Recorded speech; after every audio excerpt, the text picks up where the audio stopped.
जमीयत उलमा इस्लाम के secretary general मौलाना राशिद खालिद महमूद सूमरो ने कहा है कि मैं जमीयत उलमा इस्लाम के साथ लाड़काना अवामी इत्तेहाद का भी हिस्सा हूँ, लिहाजा मैं किसी भी सूरत में सरदार मोअज़्ज़म खान अब्बासी को नहीं छोड़ सकता हूँ। 2023 का इलेक्शन हो गया, इसका अना का मसला बनाकर किसी को टारगेट न किया जाए। पुलिस जबर से मामला मज़ीद बिगड़ेंगे, जिसके बाद सूरत हाल सबके हाथों से निकल सकती है। ये बात राशिद खालिद महमूद सूमरो ने लाड़काना में कोट दुराब में सरदार मोअज़्ज़म खान अब्बासी के हमरा प्रेस कॉन्फ्रेंस करते हुए कही।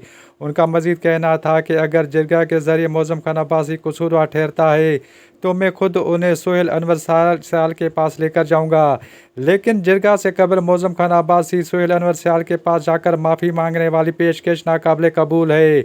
उन्होंने मज़ीद कहा कि मेरे सोहेल अनवर सयाल से मुलाकात हुई, लेकिन 3 रोज़ गुजरने के बावजूद भी मुझे सोहेल अनवर सयाल का जवाब मौसूल नहीं हुआ है।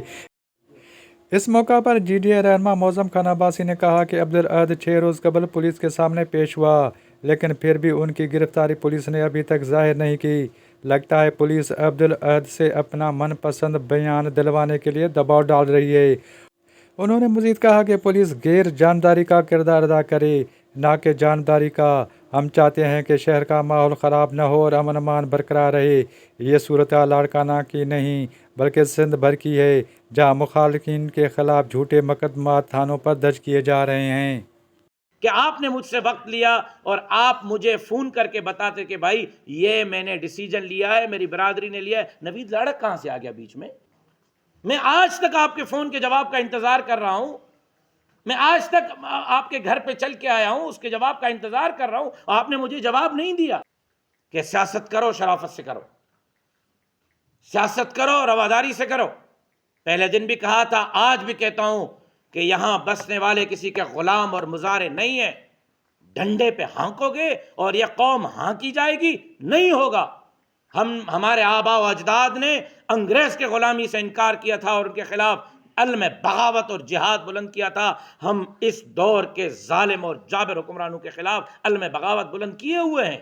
हम रोड पे खड़े हैं। हम अलल ऐलान डंके के चोट पर इस सिंध के फलाह और बहबूद के लिए जद्दोजहद कर रहे हैं और उसके लिए हमने अपने जनाजे उठा लिए हैं। ये मसले बंदूक के ज़ोर पर हल नहीं होंगे, लाशों के ज़रिए हल नहीं होंगे। ये शहर सोहेल अनवर खान सयाल का है, ये शहर मोअज़्ज़म अली खान अब्बासी का है, ये शहर मेरा है और हमने इस शहर के लोगों के जान माल इज़्ज़त और आबरू के तहफ़्फ़ुज़ की कसम उठाई हुई है। लड़के को कुटवाएं 6 दिन से, उल्टा लटकवाएं, मारें। पुलिस 6 दिन से जोर लगा रही है कि उससे बयान दिलवाएं कि मोअज़्ज़म अली खान अब्बासी का बेटा उसमें था। मुझे सोहेल खान ने खुद कहा है, सरदार खान उसका गवाह है, कि मोअज़्ज़म अब्बासी नहीं था। एडमिट किया है सोहेल खान और तारिक खान ने कि उनका बेटा नहीं था। मेरे सामने, मैं गवाह हूं, मैं अदालत में इसकी गवाही दूंगा। सोहेल खान मोतबर आदमी है, अगर इससे इनकार करता है तो बड़ा आदमी है, कर सकता है, कोई बाइद नहीं है। अब जिस तरह का उसने अपने दहलीज पे मेरे आने के बाद उसने जो मुझे रवैया दिया, अब उसके बाद मैं क्या उसके अपने भाई से उम्मीद रखूँ? मेरा भाई है, मेरा दोस्त है।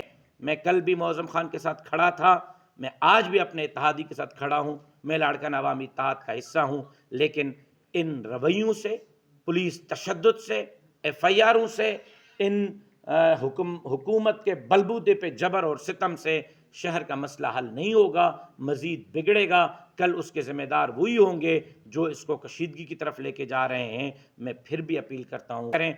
हाँ, फैसले में मोअज़्ज़म खान पर आता है कि मोअज़्ज़म खान जाएगा सोहेल के पास माजरत करने, मैं ज़िम्मेदार हूँ। मोअज़्ज़म बैठा हुआ है, मैं इसके सामने कहता हूँ मैं इसको सोहेल के घर ले जाऊँगा, मैं ले जाऊँगा। तो पहले बातें तो करें, जरगे में तय तो हो कि मोअज़्ज़म खान को जाना है, जरगे वाला तय करे कि मोअज़्ज़म खान को जाना है, मैं लेके जाऊँगा। लेकिन इस तरह अगर किसी को बेइज्जत करना मकसूद है, किसी को जो है वो ख़राब करना मकसूद है, सियासी इलेक्शन को इस नहज तक पहुँचाना मकसूद है, तो मेरा ख़्याल ये है कि इससे रवादारी नहीं बढ़ेगी, नफ़रतें बढ़ेंगी। और हम सब ने यहाँ, आप मीडिया वालों ने भी मिलकर इस तरह का किरदार अदा करना है कि हमने नफ़रतों को ख़त्म करना है।